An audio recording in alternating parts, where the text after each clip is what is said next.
Hello and welcome to the Work for Change podcast. My name is Jean, spelled like Gene. And my name is John with the silent H. And we got episode 27 coming to you. We have made it to 27, and we're going to keep on counting up by one. Yep. That's how you count. Yeah, that's how that's going to work. You do it by one, typically. Yep. This episode, we have our, I would say, good friend.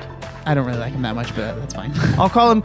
He's such a good friend, I have no clue how to say or spell his last name. Yeah. So his name's Ben. Ben from Wad Prep. Yep. That is, go. we got our friend Ben from Wad Prep. I made a video recently about how to do a strict muscle up where he helped me out. That was during that trip. Yeah. You were in the video. No, you were not in my video. I cut you out. But you were in Ben's video that he made on his channel, Wad Prep. He has a YouTube channel where he basically just helps people learn skills to help them RX their workouts. And it's more than just a YouTube channel. It's a whole business surrounding it. He's got his website that has a whole bunch of online classes that you take. They're like 8 weeks long, and you go through them, and it helps you with skills. It's really cool because it's an option that's not for the elite person, but the elite person is only like 0.000.1% or whatever. Yeah, I mean, it's cool, but I mean, this episode is not a business pitch of his product. You know, it's just us hanging like out. What he is about. Yeah, I think that, I mean, this is actually the second time that he's on the podcast. So he's the podcast? The podcast. This is the second time he's on the podcast. We were in Boston. He was our first ever guest, Skype guest, and then we were able to have him here in San Diego, and it was really fun. He's just a nice guy, so I really enjoyed this episode. I enjoyed talking to him, so I'm excited for what you guys think about it too. A little bit of behind the scenes. That same day we recorded the podcast, I was dealing with some car issues where my hood flew up. And not only has Ben a great CrossFit coach, but he helped me take my hood off and worked on my car with me. And we got burritos. It was just a good time. So hope you guys enjoy episode 27 of the Work for Change podcast. If you guys haven't left a review yet, a 5-star review, a 5-star rating on iTunes would be fantastic. Yep, it'd be awesome. And if you want to talk to us, comment with us, all that fun stuff, we are on Instagram at Jean Glad and at Obese to Beast. And if you're watching on YouTube, be sure to leave a comment so we can talk to you. We can engage. Also, new shirts are coming out soon, and then we're going to have a re-release of the, I guess you could call it OG logo. Yeah. So we're excited about that. So that's going to be awesome. So a lot of cool things coming up. But until then, enjoy the rest of this episode. Episode 27 of the Work for Change podcast.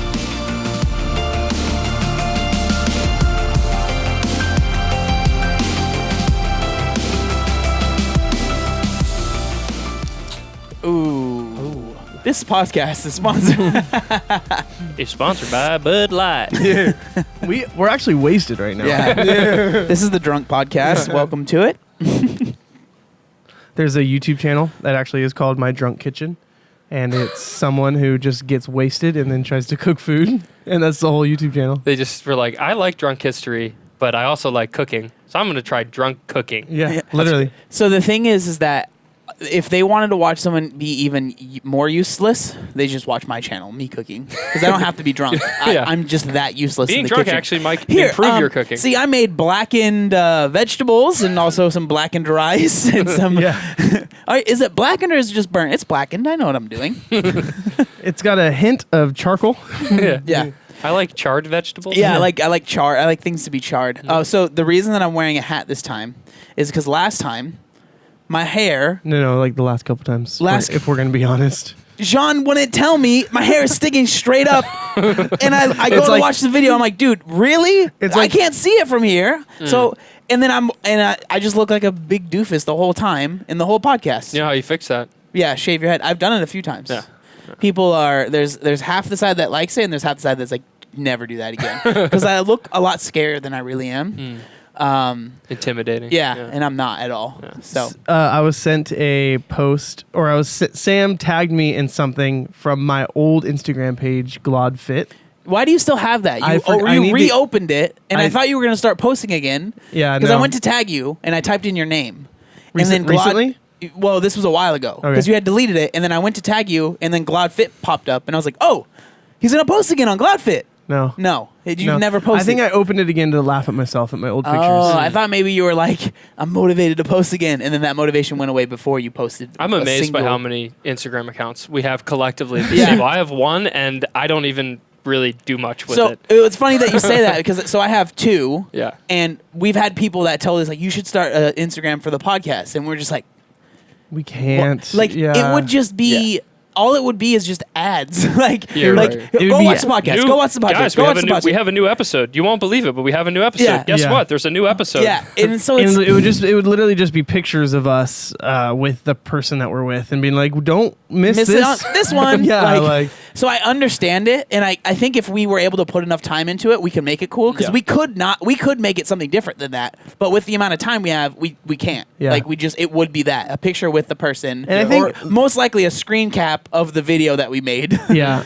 I think also if once we like start developing more t-shirts and stuff like that, that'd be a cool way. Yeah. Like people can follow at Work for Change podcast with our t-shirts. Yeah. Like t-shirt designs and stuff. Yeah. But like besides that, it would literally just be reposts of what we've already posted and talked Yeah. about. I mean, you gotta look at like time leverage. Like if what's gonna bring you guys the most like return on investment of your time? It's like if you're spending tons of time like trying to activate this third or fourth Instagram account, like is it really going to pay that many dividends down the road? Or if you spent that same amount of time trying to find the most awesome people to have on your podcast, that's going to pay a Exactly. much bigger dividend. So at some point down the road, when you guys interview The Rock or whoever, like you can fire up an Instagram account and boom, you'll have a ton of followers. You Yeah. don't need to like build it from the grassroots because you already have a couple platforms that you can share the podcast from. So Yeah. it's really That's actually really interesting because I've been thinking about this a lot lately. Getting The Rock on the podcast. Yeah, I've just been thinking about it. I've been I've having so many messaged dreams him on about The Instagram Rock. so many times. He's never replied. No, but just okay. So recently in the CrossFit world, I guess not recently, but still recently, it's kind of like the decentralization of CrossFit media, and so all these people who used to be the approved or whatever you want to call, like these are the media people for CrossFit. They are hired by CrossFit to do it. Have now kind of gone out and they're kind of doing their own thing. You have Talking Elite Fitness. You have Inside Elite Fitness. You have Buttery Bros. Buttery Bros. Exactly. So it's crazy how fast their individual accounts have grown on their own. Because like if it was some nobody who was out there being like, oh, there's a void, let me go. And I mean, I would say that we're the nobodies. You know Yeah. what I mean? Like our progress has been significantly slower. It's valuable. And what we're learning right now is absolutely invaluable, or valuable. But how fast they've grown because they've already had that following. And it's so crazy. Like it's so crazy. Once you have that following, how you can like leverage it moving forward. So one of my business mentors from the very, very beginning taught me that you want to go all in on one platform. It's very easy to pepper yourselves across multiple platforms and kind of make a bunch of small steps in a bunch of different directions. But if you focus on one specific platform and go all in and crush it, you can very easily down the road just say, hey, everyone, like I have X amount of followers or X amount of YouTube subscribers, just started an Instagram, like go follow it. And boom, you're there. Yeah. Rather than like basically spinning too many plates at one time, if you will. That's really funny that you say that because something that I notice with like bigger YouTubers is they'll have an Instagram, they barely use it, and they might so I say they're a YouTuber that has 4 million subscribers. Their Instagram has 100,000 followers, but the engagement on their Instagram is ridiculous. And they can post a picture of like a remote and Right. be like, "Look, I got a new remote," and it'll get like almost 100% of the people that saw the picture liked it. It's crazy. Yeah. Like when you have that, especially that's what I always say, like YouTube followers are so much more connected, and then podcasts it's even higher because I think it's the amount of time you spend with the person, right? Absolutely. So like and I've noticed this myself, the amount of support I get from people from the podcast is higher than anything. And I'm not even saying comparatively to, because my YouTube channel has 580,000 subscribers, right? But the amount of support I get from the few thousand people which is awesome because it's been growing every week. Thank you guys, by the way. But the amount of support that I get from the few thousand people that listen to the podcast is exponentially more than YouTube, and then that is exponentially more than Instagram. Because if you think about it, when you're on Instagram, the most you're gonna do. Well, fitness Instagram's a little bit different because we like to write the longest captions of all time. I do, at least, right? But like most of the So time, much it's like inspiration. Yeah, but most of the time, especially for me, right, the pictures that do well are before and after. People see it. Oh, that's cool. I'm not someone that doesn't. I know that people aren't reading all of my captions, right? So most people are like, "Oh, that's cool. That's a cool transformation." Right. Click Next.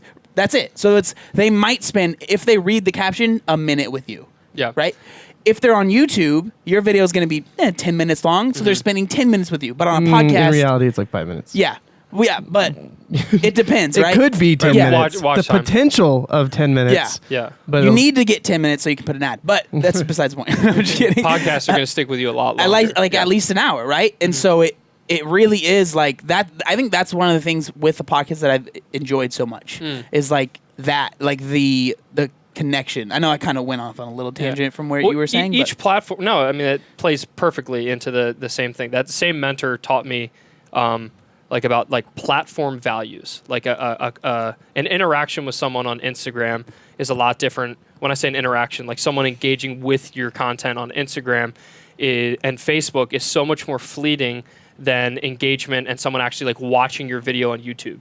So why is someone on Instagram? Why is someone on Facebook? To be distracted, right? They're at work. They're standing in line. They're waiting for coffee. They're on the toilet, whatever. They're like, they need a distraction from their current reality and they're just scrolling, right? So the reality is you're probably not going to get a very deep connection with that person. it's so weird hearing you say that because it's 100% Yeah. true because that's what I do. Yeah. But like when you're thinking about making a post and like you make it this huge thing, you're Right. like, I have to write this. But in reality, the person's probably on the toilet like, no, that's cool. Yeah, Like- that's cool, but I don't see anyone's abs. Yeah. You know, like, Yeah. or there's no hot girls or hot guys in this picture. Like literally, and Yeah. it's unfortunate. But at the same time, like for those people who understand their audience, like if you make like longer, more in depth YouTube content, you're gonna get like 100,000 YouTube subscribers compared to 100,000 Instagram followers. I would take 100K YouTube every single day of the week.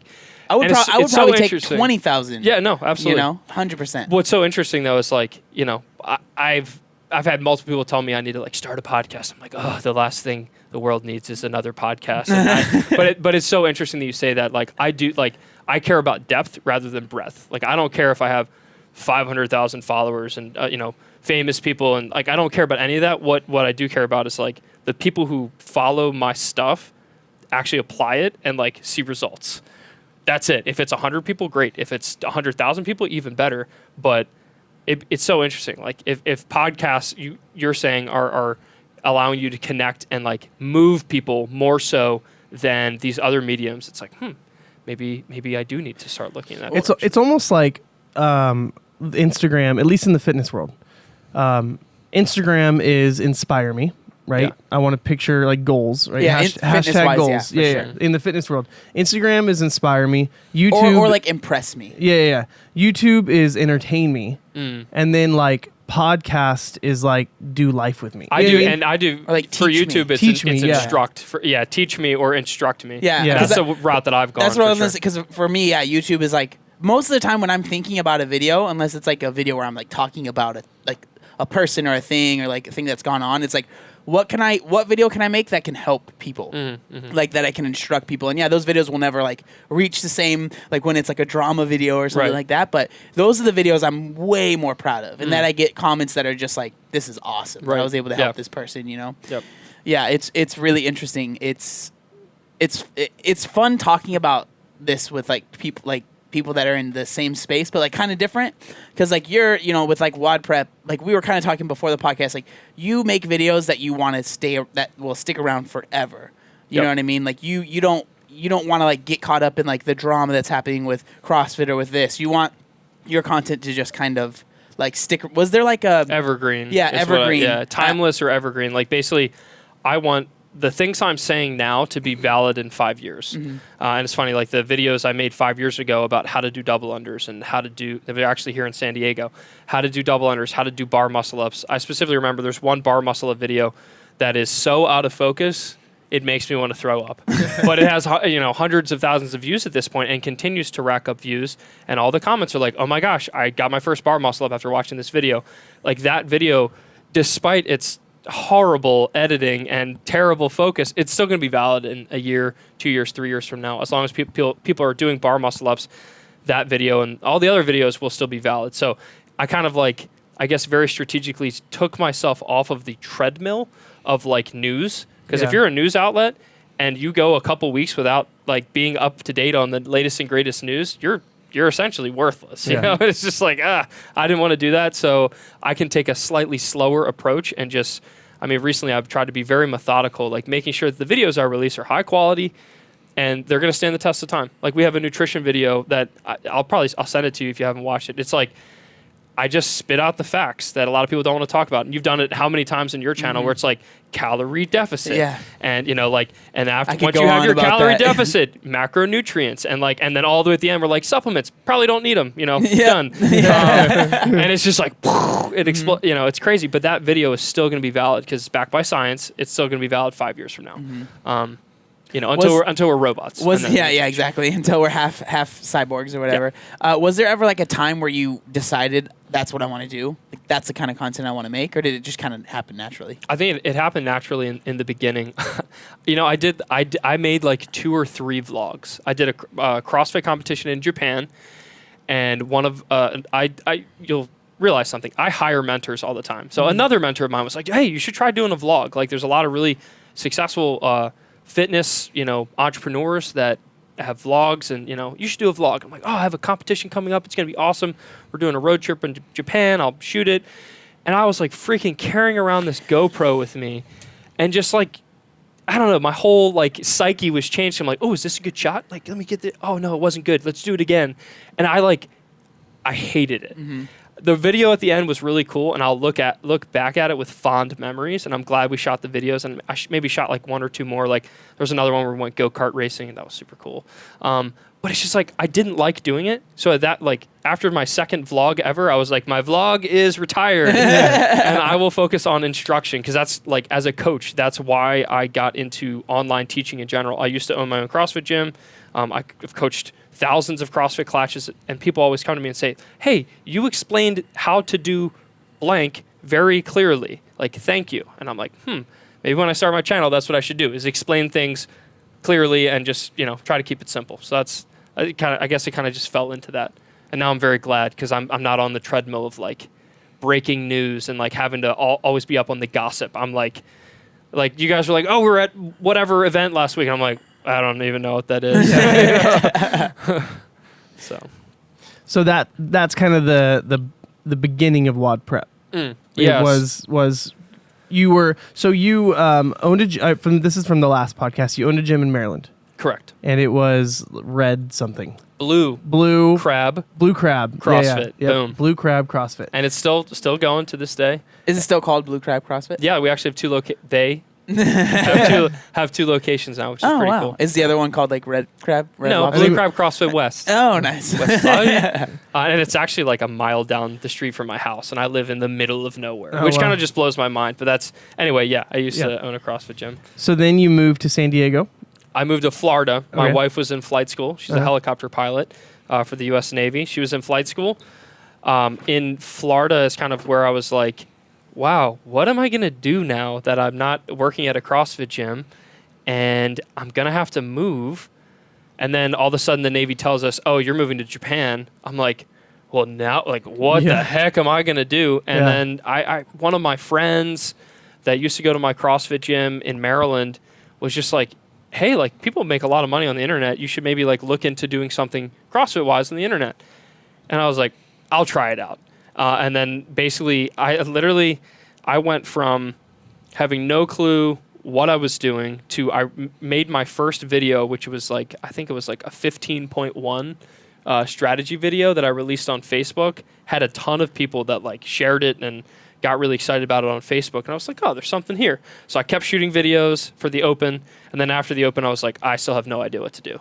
And I was like, lost. We moved from Florida to San Diego, still no clue what I wanted to do. And then I was just like, you know what? Rather than just sitting here and trying to like reinvent the wheel, I'll just start putting videos on how to do all of these CrossFit movements on YouTube. Like, I'll just do that and see what happens. And then sure enough, a lot of people liked it. And then I forget exactly who I learned from, but basically I was like, maybe I could sell programming to help people learn a specific movement and not just like all of CrossFit. It's like, at the time it was like Outlaw, Invictus, OPEX or OPT at the time. Like, they were all selling like comprehensive programs to like elite fitnessers, you know, like, and I'm like, I think a lot of people just want to learn how to do double unders, or I think a lot of people just want to learn how to do muscle ups. So that's what I did is I started creating courses for like my first course ever was Muscle Up Madness. And I sold it actually while I was here in San Diego. So this was like 4-ish years ago, 3.5 years ago. Yeah. And I made this course. It was basically how to learn muscle ups in 8 weeks. That's all it was. There was like a set of drills that I really liked doing, and I just wrote 8 weeks worth of programming. I shot a bunch of videos, like basically what I call fault fixer videos. So like in muscle ups, there's like a few different faults you can do, like chicken winging and having a slow transition, or not popping your hips during the muscle up. Like there's a select few that pretty much everyone who's able to do a muscle up but fails at, they're probably making one of like 10 mistakes. Yeah. I made those videos and how to fix them. I put it all inside of a course, and then I still remember sending out an email to my email list saying like, I stayed up all night. It was like 4 a.m. here in San Diego. I like send out this email and said, the course is for sale, like buy it here.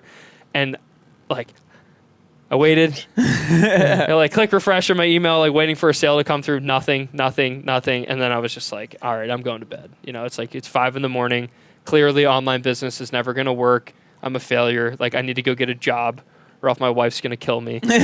Because she would like come home from work, like working as a helicopter pilot, like working a hard day's work, coming home, and I'm like sitting here on a whiteboard, like just like writing 1,000 business ideas. Like she's just like, Ben, what are you doing? I'm like, don't worry, it's like it's gonna work. Yeah. Anyway, so I go to bed, and then I wake up like 3 or 4 hours later. My wife comes home from work and is like, why are you sleeping? It's 3 p.m. Right? Like what is happening? Like what are you doing? And I went back to my computer and I click refresh, and I had like 3 or 4 sales come through.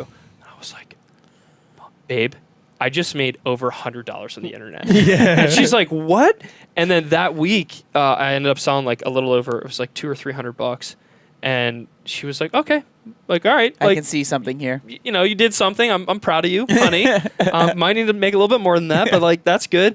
And I kind of got a taste of like, oh, wow, like I can do what I love and like actually help people. It's one thing to make money on the internet, like, I don't know, doing like scammy stuff, or like, I don't know. There's just a lot of ways to make money online that are just not so kosher. But this was like, I'm getting these testimonials like, hey, I bought your course and I can do muscle ups. Like 3 days ago, I couldn't do a muscle up. I saw one video and I can do a muscle up now. And I'm like, wow, this feels good. Not only were they happy to pay me for this, like I feel good about it. And oh my gosh, I have like 100 more courses that I can make for all these other movements. Like, let's get after it. And that's pretty much been what I've done since, is like make really, really high value free videos, and that will never, ever go away.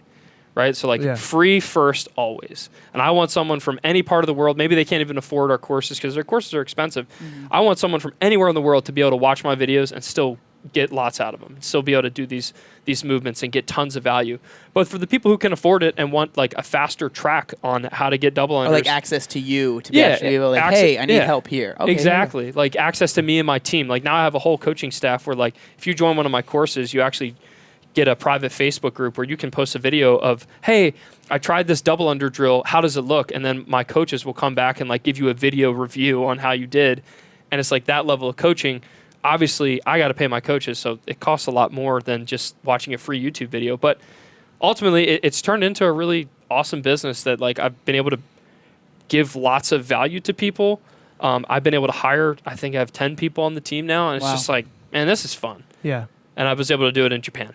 Yeah, too. That's the craziest thing. And what did you have? This might be getting like too into the weeds, but like, did you have a problem living in Japan but selling internationally? Was that an issue, or is it so like streamlined now? And yeah, the like the internet is amazing. I was actually, it's funny. I was in my Stripe is like my checkout cart software, and I was like looking through like a few of my recent customers, just trying to find an American customer to like see what the fees I was getting charged for. Anyway, I'm like trying to find an American customer, and I couldn't because it was like Sweden, Denmark, let's see, what was the other one? The other one was like Italy, freaking like Saudi Arabia, like all these, like, I'm like, holy crap, I can't find an American customer. And it's like so cool because CrossFit has gone so global. Yeah.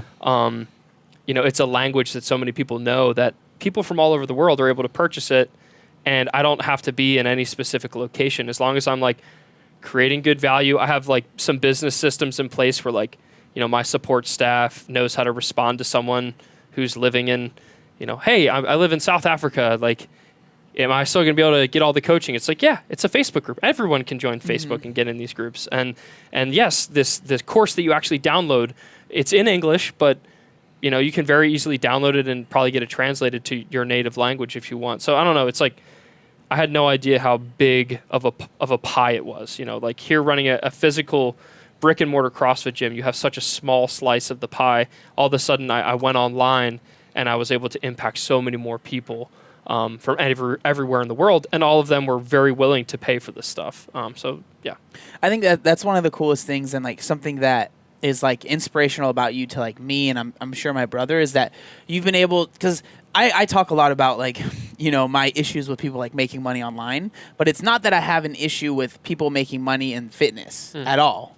I have an issue with people doing it in a shady way. Absolutely, you know, like man. you know, through like, you know, I always talk about like, you know, the people that have lost weight that are now selling fat burners and stuff like that. Right, you know what I mean? right. Like that's stuff that I'm not about. But if you can do it in a way that's, like you said, you're helping people and they're very much so willing. There's no like trickery involved where they're like, wait, I didn't know I was paying for this or anything like that. Right. It's like, I know what I'm paying for. I know what I'm going to be getting, and they're happy with the product. I think that's really cool. Yeah. And so that's something that I know that I want to do, like with the podcast, like selling the t-shirts and stuff like that. That's like a small version of that. But, you know, people know I'm getting a t-shirt. I'm spending money on a t-shirt. I want the t-shirt. Cool, you Right. know, and it's pretty like, cool. simple exchange of Yeah. When you go to a restaurant, generally people understand that you're going to have to pay for food. exactly. You know? Yeah. So one way that I think the online space, especially for fitness, is very. It's a scary place, and a lot of people have been burned by.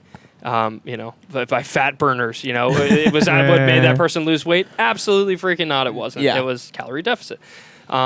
So for us, that's why like all of my courses, despite like they're expensive. Like I don't deny they're expensive. We have a lifetime 100% money back guarantee. Like I even on some of the pages I say a results guarantee. Like you can go through the course, if you don't get a muscle up, you just email me and we give you your money back. Right? Like there's no trickery here. It's not like there's not some like fine print that's like, oh, you have to prove to me that you followed the programming and like that you have to do XYZ. It's like, no, we try to make sure you're pre-qualified. So like for everyone out there watching, if you can't do 5 strict pull-ups, you know, 4 or 5 super deep, strict ring dips, like you can take my muscle up course and you're not going to learn muscle ups, right? You don't have the prerequisites. You got to do the prerequisites first, which we have courses for, of course. It'd be a disservice, I think, not to have them. But if you have the prereqs, like you're going to get and you do the work. Like I know from a coaching background, like you're going to do it. You're going to get it. And if you don't, you should probably just go through the course again. But if you really want to, you can ask for a refund, and we're not going to like ask you a bunch of questions. We're going to be like, hey, yeah, refund. Boom, you got it. And that's it. So I try to be like as transparent as possible. Like we have a very hard line. Like we don't give discounts. We don't like run all this trickery sales campaigns and stuff like that. It's like, no, we have a course. It'll be open for this amount of time, and then we close the doors. And if you decide to join, great. If you decide not to join, then you're going to have to wait for us to be open again. But if you ever need a refund, if you like weren't satisfied for some reason, you didn't get the results you're working for, heck, if you're in a financial pinch and you need your, $200 back, you just email me and we're going to give you a refund. And it's like no trickery, because I think the internet is unfortunately full of a lot of trickery. But I ultimately in the long run, you were talking about like how people are like, they get a little bit of taste of fame and then they're willing to kind of like pimp out any product. I think the cream will continue to rise to the top, so to speak, where like the people who are really cheaply selling themselves and really cheaply like promoting anyone who's willing to give them $1, like even in the immediate, they might not see the hit, but in the long term, their customers or their audience isn't going to relate to them as much. Yeah. Like if you're willing to tell the truth and be like, hey, listen, like even if I promote this product, but you don't have to get this product in order to lose weight. Like I tell people, like you can watch my free videos and learn muscle ups. You don't have to buy my muscle up program. But if you want maybe a faster track, it could help. It's not like this like you must get this or you will not see results. And that's, I think, where people really abuse their audience. Yeah. So. And then like a big part is just actually believing in what you're like working with. If you're like sponsored by someone or whatever it might be, like I don't have an issue with sponsorships at all. Like literally, it doesn't bother me at all. This podcast has sponsors, right? Yeah. But it's like, it's all things that I enjoy and that I actually use, that Jean enjoys, that he actually uses, and that we're not, the biggest thing is that you're not making false claims. Right. In weight loss, that's the biggest thing, because this is kind of going off on a tangent. But the thing that I always say, with the reason that I'm so passionate about making sure people aren't lied to in weight loss, is because when someone has a massive amount of weight they want to lose, you're very like easy to trick. It's vulnerability. Yeah, you're very vulnerable, and you're very willing to try things. Because usually if you're morbidly obese, you've tried to lose weight a bunch of times, and you've probably tried a bunch of different things. So if somebody that you look up to that's lost hundreds of pounds that you follow on social media is like, hey, this, fat burner, I take this, and you might not even say that it's helped me lose weight, but you're like, this is a fat burner and I take it. It's called fat burner. So no matter what you say, people are going to think, oh, I need to take that to lose weight. Yep. And the issue that I have is that a lot of times people are going to take it. They're not going to lose weight. So it's even going to put them in a deeper hole of feeling like, I can't lose weight. And I even tried the fat burner that, Johnny Wilkinson or whatever was promoting that he said helped him lose his weight. Yep. So obviously there's something wrong with me. So that's like my whole issue with there's nothing wrong with sponsorships. It's about how you handle them. A lot of people paint the dream, right? And that's marketing, right? It's like you paint, and on our sales pages, like, I paint the dream. Yeah, like, obviously you're showing people get muscle ups. Yeah, here's what it's going to be like when you get a muscle up, and here's Yeah. the joy that the one guy, Will, he's like one of my OG athletes, like Will Rooney. I still remember to this day he got his first muscle up, and like the expression on his face, and that's all over like our sales pages and stuff like that. I'd be dumb not to share it, but at the same time, it's like it's going to take hard work. Like, you need to put in the work. You need to do the reps if you want to achieve these goals. Like, for anyone who tells you otherwise, they're lying. There are no shortcuts to losing lots of weight. There are no shortcuts to learning these highly skilled movements. Some people pick them up a lot easier than others. And if you're one of those people who didn't pick them up really quick, don't let anyone tell you that like one little hack or one little, one like special thing is going to solve all your problems. Chances are you're going to have to put in a lot of work. So. And it kind of goes back to, because we were in the car driving here and we were talking about like social media and just like the ease of like wanting to share your like highlight reel versus actually like sharing, the real stuff that's going on. And like kind of like it was an interesting. John wasn't there, but we were like kind of talking about people that people are always posting their highlight reel on social media, but then there's like the dealings with like depression was it a book that you said you read or something like that? Yeah, so one of my favorite books, I read a lot of books, so if anyone who's already follows WOD Prep, you're like, oh my gosh, he's giving us another book recommendation. Digital Minimalism by Cal Newport is a great book about just like the pervasiveness of social media and other aspects of like digital technology in our lives, but like social media specifically is a highlight reel. Right? Like if I'm like naturally, if you're going to post something on Instagram, it's probably going to be something really cool that happened in your life. What they don't see are the other 23 hours of your day that, you got stuck in traffic, your shoe blew out, you had a spare tire you had to change, like all this bad stuff can happen, but you show that one super cool thing that happened, and all of a sudden, naturally, we look at your life and we're like, oh my gosh, that is incredible. Right, like their life is amazing, and it makes you feel bad about yourself. It's very easy to like have that anxiety. So yeah, I mean, there's no point to it other than like knowing that when you are engaged in social media scrolling, when you're watching like these CrossFit Games athletes post their shredded abs and these incredible lifts, and like Matt Fraser is a great example. Like, he's amazing, right? Everything he does, like, I mean, he does some amazing stuff. He's a pretty good CrossFit. Yeah, pretty fit. He's been known to dabble in CrossFit for sure. That dude works his butt off. Yeah. And you don't see the pain that he had to go through to grind out those early morning, those late sessions, those alone sessions in his parents' basement on the rower. It's like you don't see a lot of that.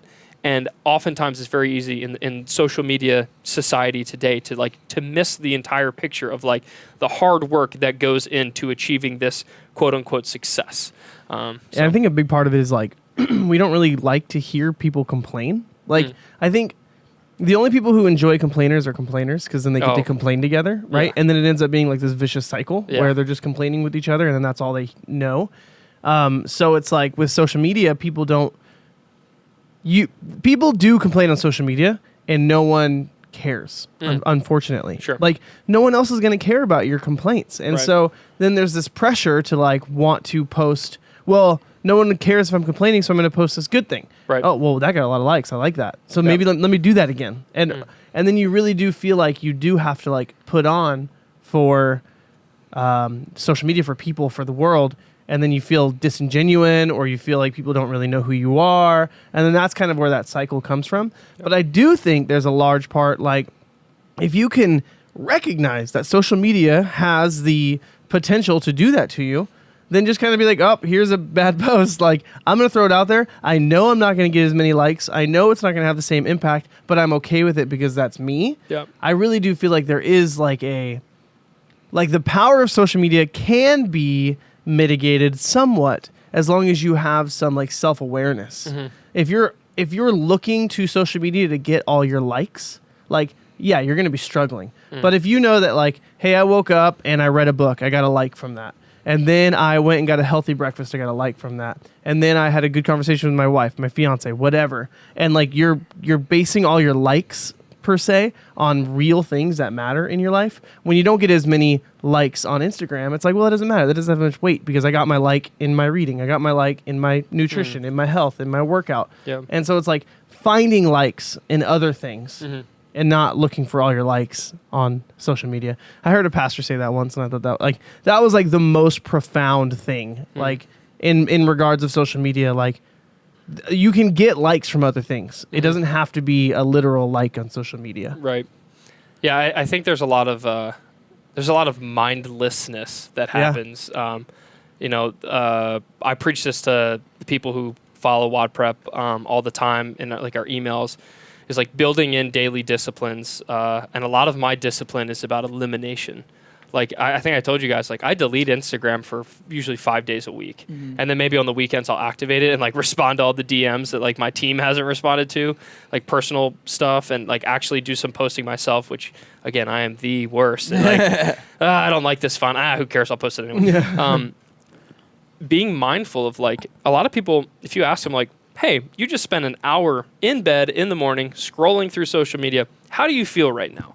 Right at the end of that 1 hour, social media scroll session, most of the time you feel worse. Yeah. Because like I saw my friend PR'd this lift the other day, and like, oh my gosh, do you see Sarah Sigmundsdottir? Like her abs are just unbelievable. It's just like, all it is just envy.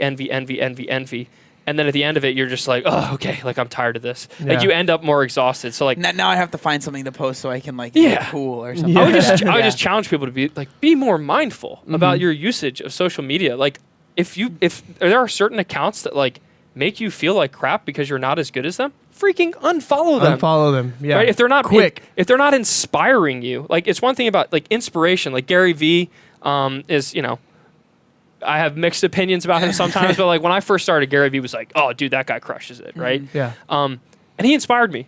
And then when he stopped inspiring me, guess what? I unfollowed him, right? And now I'm blissfully ignorant of everything Gary Vee has to say. But if you're aware enough to understand that, like, wow, this social interaction has left me feeling negative or not any better, then it's totally okay to say I am going the minimalist route and I am deleting this app, this person. That like it's okay to eliminate the things that are not adding to your life or challenge you in a good way. Yeah, I am a regular purger. Yeah. Like I'd be like, oh, you know what? This isn't doing it for me anymore. Like unfollow. Or even if it's like someone who used to be really cool, and then after a while I'm realizing this is actually a really annoying quality. Like, like unfollow. So like, unfollowed me last week.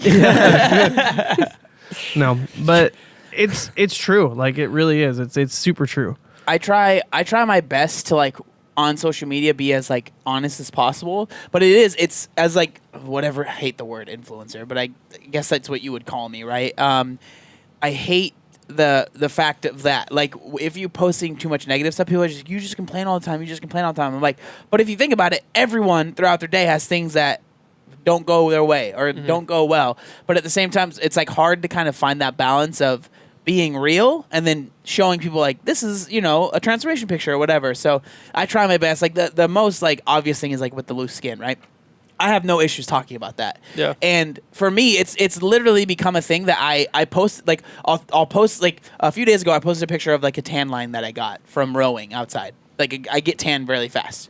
And I honestly wasn't even thinking, oh, I'm showing my loose skin in this picture. It was just like it's just my tan line, you know? So at the end of the post, just because I know if I don't say anything about it, people are like, why haven't you gotten the surgery? You have loose skin. Why do you have loose skin? So I just put, yes, I have loose skin, but like, who cares? You know? Like, it's, I'm trying to share everything, not just like the highlight reel, because I could have easily put a shirt on and like just showed the tan line and, you know, been like, oh, look at this tan line. But yeah, it's interesting. It's definitely, it's something that I really do try and do, but at the same time, I don't try and overdo it, you know, because I don't want to be the person that's like, I don't like following him because all he does is complain. Yeah, I wouldn't be surprised if there's at some point in the future, if there's a shift in the direction of like already brand marketing in general is becoming more personable. Yeah. Right? Like a lot of bigger companies are like using Instagram stories and things like that.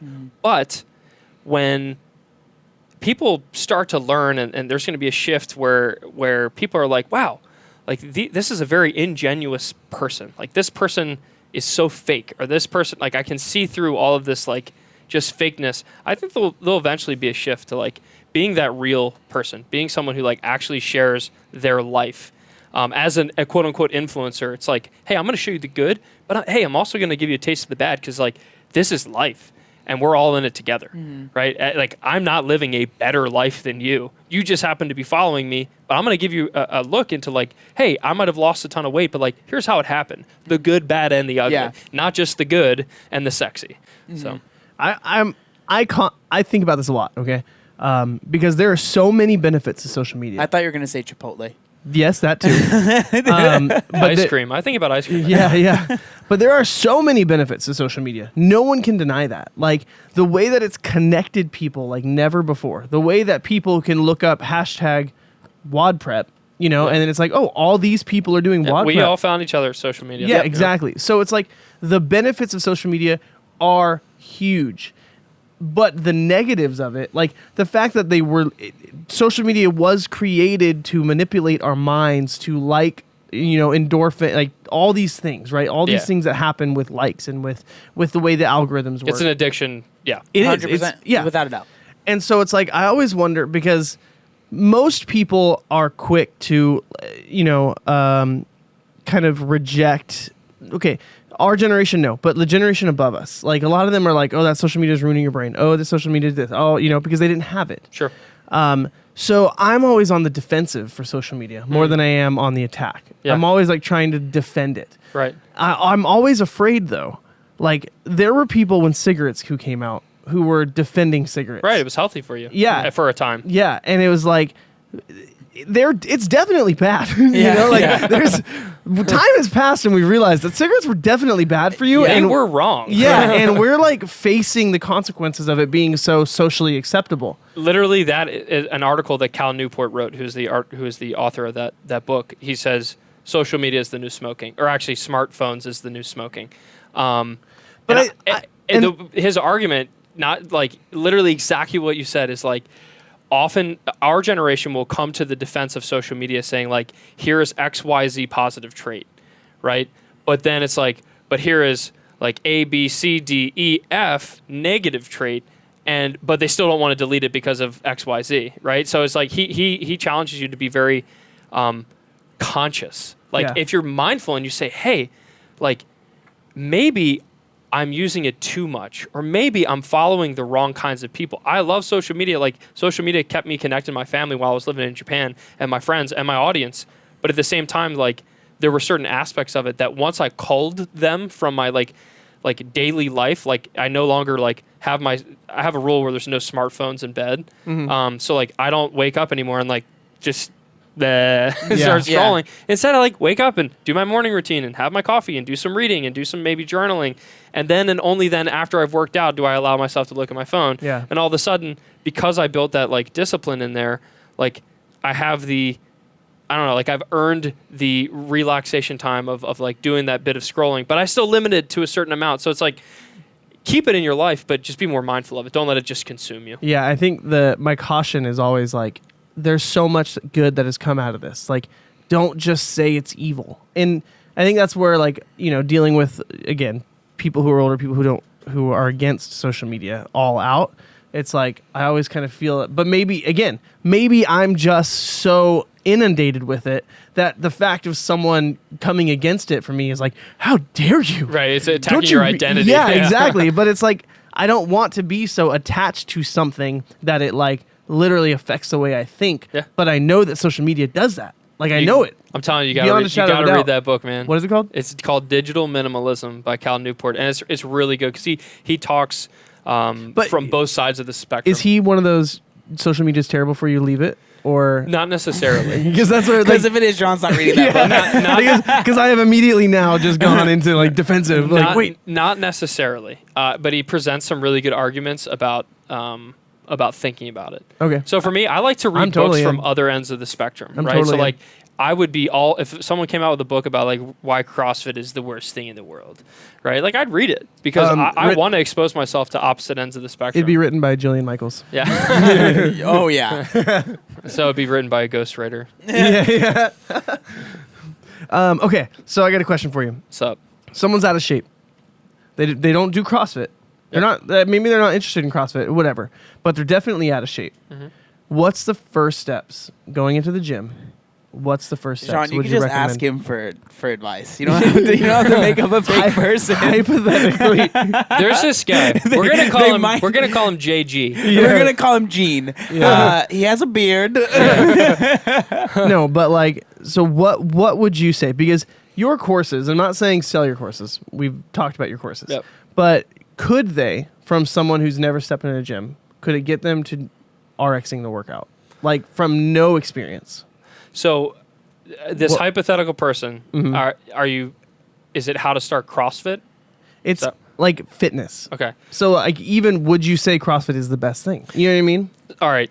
Great question. So I'll back up even farther. So one of my main, I guess, philosophies that I try to teach is imperfect action beats a non-executed perfect plan every single time. Right. 100%. Yeah. So if you are someone who's like looking to get fit and you are doing a pros and cons chart on should I do F45 or CrossFit or should I go to Yoga or core power or whatever, like you're already doing, like, I respect the pro con chart because I'm a big fan of charts and you to-do are. lists. Like I love that. But you got to take action. So your best bet is to probably go on a walk today. Yep. Right? You don't need to you don't necessarily need to do the all in approach and say like, hey, I'm like I am totally leaving that out of shape person behind and I'm going all in and I'm going to be the most hardcore CrossFitter ever. A lot of times that doesn't work for people. Well, it and does this- work for some. This is exactly, like, not to interrupt, but this is exactly like, it's the same thing with diet. 100%. Everyone always wants to go from 0 to 100. And I'm like, just stop drinking soda. Literally Right now. Just yes. like that's all you need. The Or stop people drinking who go calories. from eating three meals of fast food to Whole30, I just want to be like, okay, let me know how long that works for you. 2 weeks. I'll see you I back at guarantee it ain't going to be McDonald's. 30 days. And Yeah. even if you do complete the Whole30 in 30 days, guess what you're going to do on day 31, Exactly. right? I like seeing the progressive approach where it's like step 1, step 2, step 3. So for this hypothetical person Named Gene. who's just trying to get in shape, like the first step is as adding more activity to their life. And the reason, like the leap that I made, I was an active person. I was playing sports.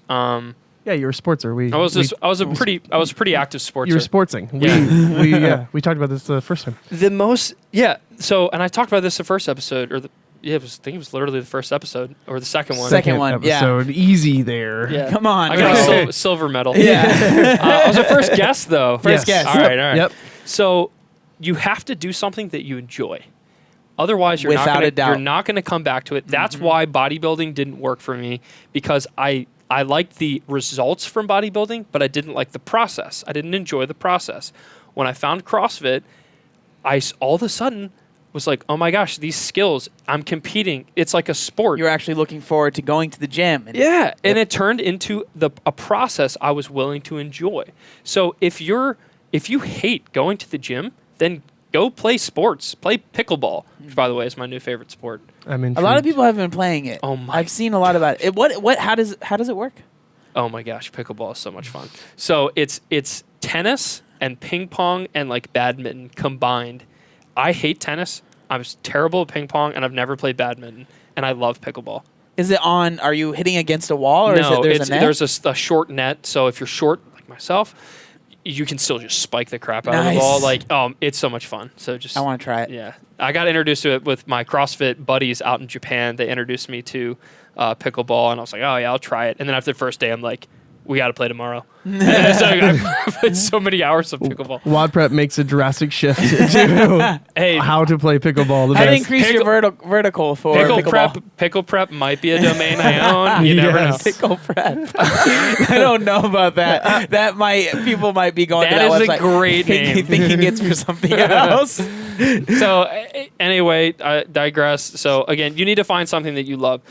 For myself, for like all present, CrossFit was the thing that made me fall in love with fitness. And when you fall in love with fitness, I think your whole life is going to be better. Because when you fall in love with fitness, it trickles down into other aspects of your life. Like you start eating better. You start naturally your stress levels reduce. And then when your stress levels reduce, like you're having better interactions with other people in your life, and then you're pulling other people into fitness. You won't shut up about CrossFit. That might be a negative, but it also might be a positive. For me, depending on who you're around. Yeah. For me, it's crazy. You might start a podcast to talk about CrossFit. Who knows? It's crazy how much my mental space is clear by working out. Like specifically CrossFit style, high intensity, sweating, dying on the floor, instead of like just like a bicep pump. It's a meditation. Yeah. Your mind can be nowhere else. Like you're doing Fran, you're not thinking about the looming project deadline you have at work. You're thinking about at least the round of 15 that is about to crush your soul. And that's it's meditation in a different form, I think. And the thing is like that can be found in anything, right? Yes. It's just if like for you guys, you've never really enjoyed the bodybuilding stuff, but I was someone that I enjoyed bodybuilding for many years before I found CrossFit, and I still like doing it. Right now I'm not doing it because of the marathon stuff, but like I really did like it, and it worked for me for a long time. But like kind of going back to the question you asked Ben, like that 100%, it's when people ask me, like I get messages all the time, I'm 50, 60, 70 pounds overweight, 200 pounds overweight. Will CrossFit be good for me? I'm like, it could be. It could be the but you might hate thing. it at the same time. Or it might not be the right thing right now. Like it's always up to, this is going to be very obvious, but it's up to the amount of effort you put in. So you could, like you said, you could be doing the best program. You could have paid someone $5,000 to write you the perfect program. But if you're not doing it, you're not going to see results. Right. It's worth nothing. You know what I mean? So if you end up going and doing a not that great program, but you're putting your 100% in, you're going to get better results. It's just how it is. Yeah.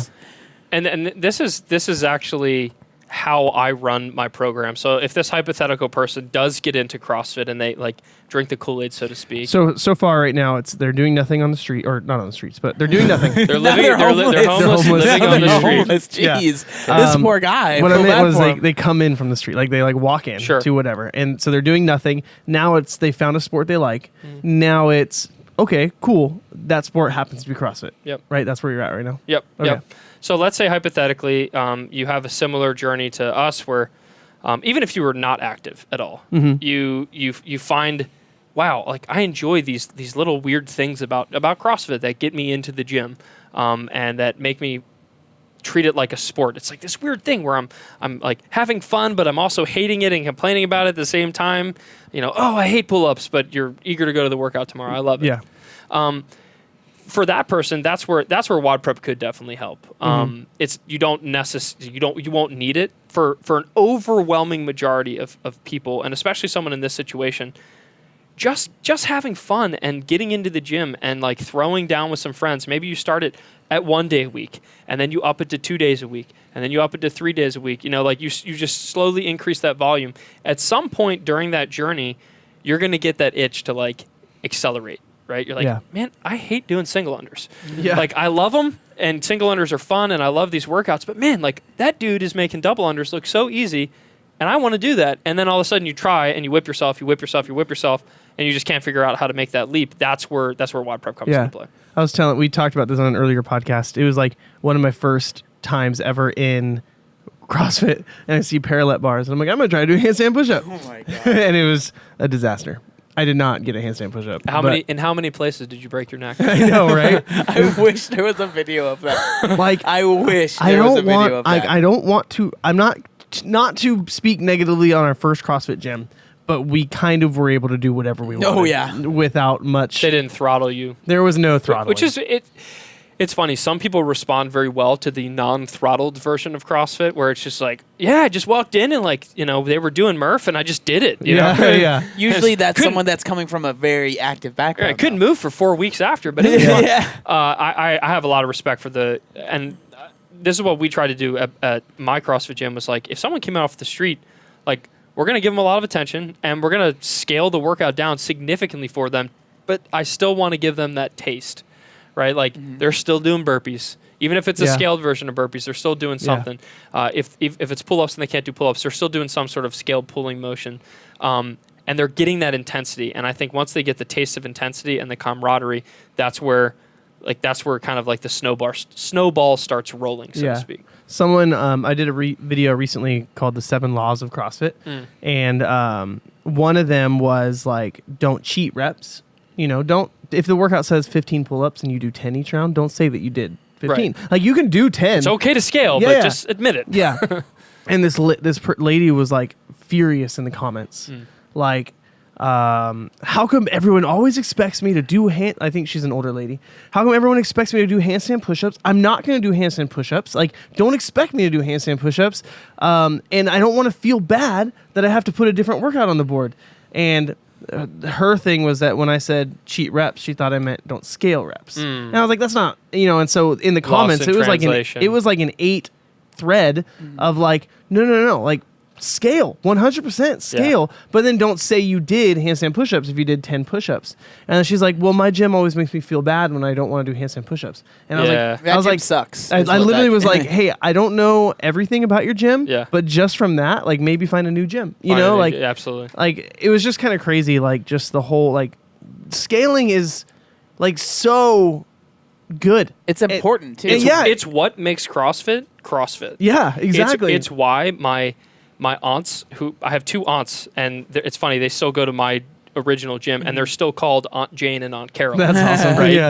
By all the members. That's cool. Like I could go back there, and there are people who have no idea who I am or that they're my aunts, and they still call her Aunt Carol, which I just think is amazing. So and they're like, "Who's this new guy calling?" Who's this new guy? He's not very fit. He should try CrossFit. Yeah. So it's so funny they were introduced to CrossFit, and luckily they were introduced under our umbrella, and we were able to like give them the taste, but they don't feel bad about scaling. Having the dream of being an all RX athlete, I think is an admirable dream, but it doesn't change who you are as a person. Like at all. Scaling your workouts is absolutely 100% totally acceptable. I think the key is to, like, a good CrossFit gym coach or a good CrossFit gym owner will celebrate the wins no matter like if you move from, like, let's say there's a scale of 0 to 100. 100 is like, I don't know, games athlete or something athlete. Like that. Yeah. 0 is this hypothetical person who just walked, like, there's no like point system here, but I'm saying like percentiles wise. Yeah. If you move from 0 to 5% or from 0 to 5th percentile, like that's a celebration. Yeah. Right? You have improved your fitness, even if it means that like you still can't do a quote unquote normal push-up. Yeah. Who cares? Yeah. You're moving in the right direction, and progress is what keeps us coming back. So it's a major fault for people and for gyms that pressure their members to like reach this. Like, who made up RX? Like, who made that up? Like, it doesn't mean anything. Yeah. Right? I'm realizing how negative. Like, it's cool to have an aspiration, and it's cool to have like a baseline of like, here's the kind of fitness we have at our gym, kind of thing. But the fact that, like, if you use a app that ranks everyone, and it's like people with a heavier weight get ranked on top, people who do this weight get ranked here, and then people who didn't do that weight get ranked all the way at the bottom. There's such a like bad like mindset that gets developed, like, oh, I'm not good until I can hit that bubble or I can do that, and like seeing the things that I should not have done, but I did for the sake of getting the bubble. Like, and I guess that's what you'd call ego. It's like, it's 100% what you we literally I just suppose you would call that ego. We just released a post about that yesterday. Yeah. Yep. And we talk a lot about the good in CrossFit, but there's definitely bad. Yeah. Like there's one is there are bad coaches and there are bad gyms, without a doubt. Yeah. And normally those entail people that are pushing people harder than they should be pushed. They're doing things that aren't smart. And then the thing is, it makes, as a whole, CrossFit look bad. Right. And that's frustrating. Like I just found out about Dana Lynn Bailey just started doing CrossFit. And she ended up like, from what it seems, she got rhabdo because she did a workout that had a bunch of GHDs, which is like known to cause that. That's frustrating to me. I mean, I feel bad for her, but it's frustrating because she shouldn't have even been put in that situation. Yeah, she's a great athlete. She's done physique competitions. She's amazing, but she's not a CrossFit athlete yet, you know, or she's not at that level yet. Right. And so seeing stuff like that, it's just frustrating because I feel like in the past few years, CrossFit's done a really good job of like showing that it's for everybody and you're not going to get hurt doing it. But then things like that happen. It's so frustrating seeing that pop up again. Yeah. You know? Yeah, I want to go that direction. But I think it's very interesting that You want to get rhabdo? No. I want to go the direction of CrossFit for the everyday person, doing push press with coolant jugs in their living room. On the set of an old 70s sitcom. Yeah. I Love Lucy. I think it's very interesting because Dana Lynn has done CrossFit before. It wasn't like her first experience was a couple weeks ago. It was a bad program. Like she did CrossFit with Miranda Oldroyd all the time. They like would work out together. Yeah. And then when Miranda kind of got like when she got pregnant and she kind of lowered off, then Dana kind of went back into her own thing, and then until she met Brooke Ince, you know, and then it kind of, so she's always kind of had that like interest. Mm-hmm. It is just a bummer. Like don't do max effort GHD. Yeah, if you've never done. Honestly, GHD. max effort GHD is just don't do it as a general. Like I can like honestly make that statement. It's just like the net benefit of doing that is Just do sit-ups. Yeah. or do a set number of reps. do 10. Yeah. You know, like, Yeah. and make your progress nice and slow. Yeah. So how the direction of CrossFit going towards CrossFit Health, going towards health for the everyday person. For a lot of elite programming companies, this was like straight panic because now the people that are making their most money off of are those fringe regional athletes. Right. Oh, whoops! No more regionals. Yeah, exactly. Yeah. So these people who were like, I won't make it to the games, but I can make it to regionals, and that would be so cool to be on the regionals floor. They're paying, CompTrain. They're paying all these other companies for the extra coaching. Right. So when CrossFit's like, oh yeah, well we don't care that much about. I mean, it's cool. Like Greg Glassman calls it like the sideshow, the circus act kind of thing. Yeah, It's cool to watch, but it's not our focus. Mm-hmm. That kind of caused all these elite programming companies to kind of go on straight panic mode of like, what's next? What's next? What's next? For WOD Prep, you guys didn't go on panic mode, right? No. Because this kind of was like, hey, you're understanding that, let's make the everyday person fitter, right? Yep. Like it was kind of exactly in line with what you guys have been preaching for 4 years. So Ben was actually calling Greg Glassman behind yeah, the I was scenes. like, hey, Greg, come on now. Yeah. We got to really focus on CrossFit Health. So, I'll use the same percentage analogy, right? Let's say like there's a percentile of CrossFitters, right? A lot of those elite programmers are programming for let's say the 85 to 99%. Honestly, the people that are from 85 to 90%, they're paying a lot of money for programming that they don't need to be quite frank, because getting to that super upper echelon is such like it has to be a full-time job. And people have made that leap, but like there are so many people paying for individual programming that just frankly they had no shot ever. Yeah. Now that CrossFit has completely crushed their dreams, right?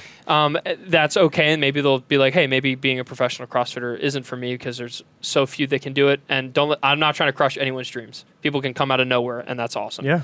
But when WOD Prep first started, I realized there was a huge, huge gaping hole for like the 25 to 75%. Yeah. Right? Like they have a job. CrossFit is their sport, right? They have fun doing CrossFit several days a week, and they want to get better at it because it's going to be fun when they improve, right? They love the fulfillment of like, wow, I used to be able to do X and now I can do Y. Like that's awesome. I just made an improvement. Yeah. That's where WOD Prep came in, and I was actually kind of mystified by the lack of like all these like super high level programmers. They don't necessarily help people with the fundamentals of like, hey, you can't do a pull-up?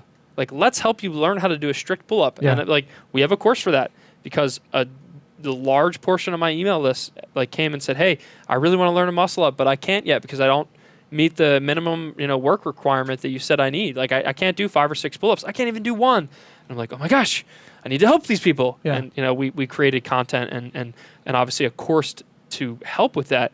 So like the sport of CrossFit, when I'm using sport in air quotes. Yeah. It's the people who view CrossFit as like their fun hobby. It's a healthy hobby. It makes them care about like health and fitness, but there's also that competitive like angle to it. Those are the people who oftentimes will take my courses. Are they going to make it to the games? We do have masters athletes, several of them who have made it to the games and done really well. So like, I don't want to throw them under the bus. Yeah. But the overwhelming majority of my customers are just people who are like, "Man, I'm just tired of being frustrated by double unders. Like I think I'm going to be a lot happier when I can finally do double unders because I'll stop whipping myself and it'll be a lot of fun. And I'll prove to myself that I can still be improving." Yeah. There's straight up people who are like, I don't show up on double under day, or they're just like, I've resolved 2 singles forever because I'm tired of even trying. Yeah. That sucks. It does. That's not fun. That's not fun. And again, like we'd be contradictory if we said that like those people have every right to totally write off double unders if that's what they choose to do. Yeah. But there are a lot of people who like they write off double unders because they're like they secretly think they'll never be able to get them. I'll never be able to do it. Yeah. I'm just not coordinated. And that's where I want to be like, that's BS. You can do it. You just need to break it down. Like what a lot of people don't understand is they think there's like this huge leap, right? There's all of a sudden this leap from like, I scale a lot of movements to like, I'm an RX athlete. That leap does not exist. It comes from consistent practice. And oftentimes what happens is a lot of people, they go to their CrossFit gym. Like they go to, Blue Crab CrossFit or CrossFit Dark Side, right? Yep. I want to make sure I get the order right. Yeah. You don't know where to put the CrossFit before or after. The dark Anyway, side. Yeah. Yep. so like they're going to these gyms and they're doing the normal programming, but what they don't realize is like they're only seeing double unders maybe once a week, and if they happen not to show up on that day or they cherry pick and don't show up, like they're only getting exposed to this weakness once a month maybe. Yeah. Like hello, that's an issue. And during the time, like during the workout, so it's Right. not like they're like coming in early and practicing. It's like Exactly. they're doing it under stress of wanting to get And literally all you need to do, and this is my entire business model is based off of this. So here it is, everyone. 3 days a week. If you just say, I am going to devote 3 days a week, 15 to 20 minutes per session to practice one movement, that I promise you in 2 months, 3 months, you're going to be able to do that movement, or you're going to be a heck of a lot closer to being able to do it. That's it. That's all it is. And we just provide, we provide the simplicity of like the exact drills, the exact reps, the exact sets, and a place where you can get coaching feedback. Because I want to take that burden away from the CrossFit gym owners. Yeah. Because frankly, like they're programming for GPP, right? They're programming for people to come in, get a good sweat, have fun, and get the heck out of there. They're not necessarily able to say, "Hey, Sally really needs help with her double unders, but Johnny is working on his bar muscle ups, and then Johnny is working on this." It's like they can't customize the program for everyone. So I let people choose and say, "Hey, which movement do you want to improve upon? And here's your accessory programming that you can do 2 to 3 days per week, 15 to 20 minutes per session, and like clockwork, people learn it." And it's a very simple concept, but again, it's for the people. It's not necessarily for like these super elite athletes that for whatever reason everybody wants to program for. It's for just like, and it sounds terrible, but like just the average Joe CrossFitter, which like I'm totally fine being a part of that squad, you know, like 100%. And that's the lifeblood of CrossFit. Those are the people who go work their job and, don't have excuses and come home and throw on their workout shoes and get a workout in, or get up early in the morning and put in the work before work. I love all of that. And that's what makes CrossFit what it is. Being a CrossFit YouTuber, both of us, for me at least, I feel the pressure of needing to be better than people so that they respect me online. That used to be my pressure. Now it's like, I'm just going to... People are going to either like it that I suck, or they're not. And that's whatever. That's their prerogative. But it's more relatable, it's more relatable to someone who doesn't necessarily... They're not the perfect or not the best person, but they are on the journey with them. Yeah, I feel like it's I totally understand what you mean. Like, it was actually a big pill to swallow when I had someone who was following my open workout tips. He almost qualified for the Meridian Regional. Yeah, jeez. That's crazy. That one's tough. Like that's the that was the hardest one hardest to one. qualify for. Yeah. He got like 24th or something place one year. I was like looking at his open scores, and he's like, "I followed all of your tips," and I'm like, "Why? Yeah. like these tips are not for you at all." Yeah. But amazingly, he was able to apply them and do much better than I ever would with my own suggestions, and just like crushed it and almost made it to regionals. And like that was honestly like I had a little bit of like a wow, like I'm no longer like king of the hill, so to speak, Yeah. and admittedly, like it was an ego check. Like Yeah. now I realize like, hey, I'm okay being a coach, and I have to be okay not being the best at everything. And Yeah. I like we have a handstand walk course. Am I the best handstand walker? No. Like there are much more beautiful gymnastics people out there, and I come out and say that. But I followed a few drills, and I had a specific protocol that I used to finally learn handstand walks, which were like the bane of my existence for a while. And now I can do them. And here's how I did it. If you want it, you can come try this program, right? So I think it's very important to just like, you have to accept who you are, and we always should be striving for improvement. I think if you stop striving to improve, then you're at risk for like bad things to happen. Like for people who just like get into a rut with CrossFit, it's often because they like don't care about improving. But if you always have like that next goal, you shouldn't obsess about it. But if you always are like, hey, like I can't do this movement, like let's work on that. I think it's a great way to just keep you moving in the right direction. And I think that's something that can be said about like trying new things too. Like for me, bring it back to like the marathon training. It's been fun because I literally have no idea what I'm doing, and it's just complete beginner, and I'm just having fun and doing it. I'm not like, oh, I need to make sure that my times that I'm running in my 10 miles are like I'm getting like 8 minutes a mile because I want to be able to. You know what I mean? I'm just like I want to do the marathon. Yep. People are like, what do you want your time to be? Not die. That's Yeah. it. That's Finish. it. Yeah. Like that's all I care about right now, and it's just so fun not having that pressure of being like, because I have the same thing, especially like with my YouTube channel of being like, oh, I need to be really good, and I want people to think that I'm really good, or like when it came to like bodybuilding and stuff, like I want people to look at my videos and like, oh wow, he's pretty jacked, especially for losing a lot of weight. With the marathon stuff, it's just like, I just want to have fun, and I have no expectations, and I'm just like, if you want to give me tips. Sure, because I don't know what I'm doing, so it's really nice. Yeah. It's been really fun doing that. How was I feel like the 2019 Open, as far as video tips and stuff, was pretty good for WOD Prep. It was. Was this like a really good... It was a great year because we had a great team. I didn't watch anyone else's Open preps. Like all these other teams, like Training Think Tank or whatever, like I'm so glad they're putting out videos. They're not making videos for me. You know what I mean? Like, honestly, they're not. And if I try to do their strategy in the Open, it's going to be terrible. Yeah, 25 toes to bar, I'd say, hit that in maybe 1 or 2 sets. It's just like people just go... Or singles. Yeah, singles, bro. And so I it was literally like the Open was announced. I was like, okay, I'm going to do it the next night. WOD Prep, you guys came out with a video really soon after, and it was like, that's the video I watched. I didn't think too much about it. Was like, okay, like I can probably do more than what they're saying, you know what I mean? But like, you obviously have to make it work for you. But like, it was kind of like, okay, that's where we're going, and then I would go through and do it, and be like, all right, cool, that was good. Move on. Yep. So was it like the 2019 Open? It was a good year for you guys. It was a great year. And honestly, all the credit goes to my team. Each year, we've had more people on the WOD Prep team. Year one, it was just me. I would literally turn on the camera and try to shoot the video. The whole video. I didn't understand you could edit videos. So crazy. So I would shoot the entire video straight. If I like coughed in the middle, delete it, restart. It was horrible. So being behind the scenes of like YouTube videos, like especially with my brother, it's like, Let's not talk about this, all right? hey guys, welcome to the video. My name's Hello, welcome to the video. My name's I literally, and I'll be editing it, and I'm like, I didn't say anything wrong. Why did I stop? But it's like in my head, I didn't say it right. You lose the flow, so man. it's like, videos that we were talking about this on the car right here, but like videos that it's a 10-minute video, it took me like 45 minutes to shoot because I'm just like, I get so like stressed. The amount of video that I drop on Juan. Shout out to Juan. You're the man. He's my video editor. And he's been working with me for, probably 3 or 4 years now.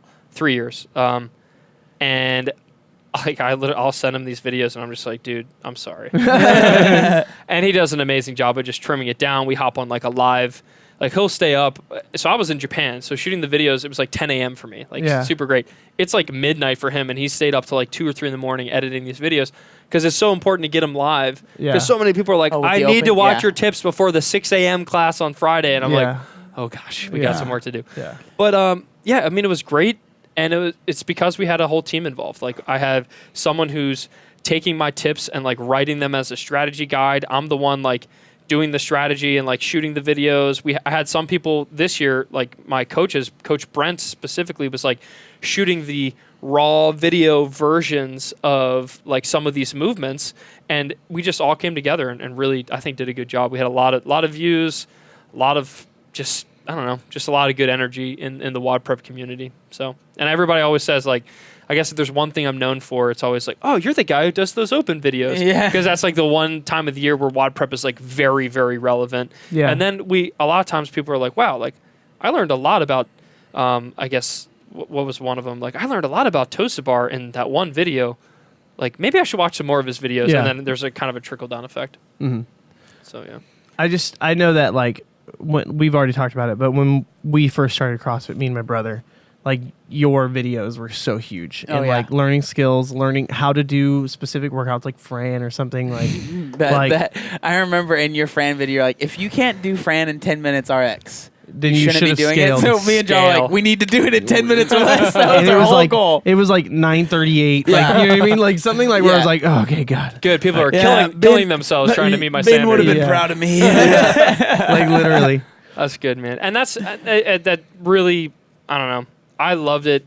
I love it when people like obviously pay for our courses and like get great results, but I love it probably even more when I have people randomly message me and be like, Ben, I watched every single one of your bar muscle up videos, and for the first time ever, I did bar muscle ups in a workout the other day. Like this is such a good feeling. This is better than when my son was born. Like literally had someone tell me that, and he's like, "Don't ever tell anyone I told you that." And we just get that pouring in from all different places, and the open is really our time to like, I don't know, we hustle extra hard during the open because that's when CrossFit's super relevant, and of course, and it's a very pointed search. Yeah, you know, like and when everyone freaks out at the last minute, like double unders. I didn't see that coming. Yeah. It's just like, it's been in every open, literally like every open. You weren't looking very hard. Yeah, but and you're right. It's a time of year where just being smart with your keywording and making sure you get some traction. Like you can get a lot of views, and I just try to do my best to just pour as much value as possible so that, again, people can do nothing but watch our free videos and get tons of value. And then, heck, maybe if they really, really want to fast track one of these specific movements, they'll pay us for our programming and our like in-depth coaching. But if not, that's totally fine. I just want to make sure that, like, ultimately, and I know I said this in our first podcast, ultimately, if people are able to do, like, if they have an enjoyable process from not being able to do movements to, oh my gosh, I can finally do double unders. Oh my gosh, I can't believe it. I'm on top of the rings. I did a muscle up. Mm-hmm. Like the emotion that comes from that makes people CrossFitters for life. Oh yeah. And if I can be the bridge between not doing a movement and doing a movement, it doesn't make them any more valuable as a person. Like you not being an all RX athlete isn't making you a worse person. But if you're someone who takes that leap and you get to experience the thrill of doing a muscle up or the thrill of doing your first chest to bar pull up or whatever the movement is, like that aha moment is what I think makes people like fall in love with CrossFit and they never want to stop. So, and that's, if I can facilitate that for free or paid, then my job is done. Yeah. So.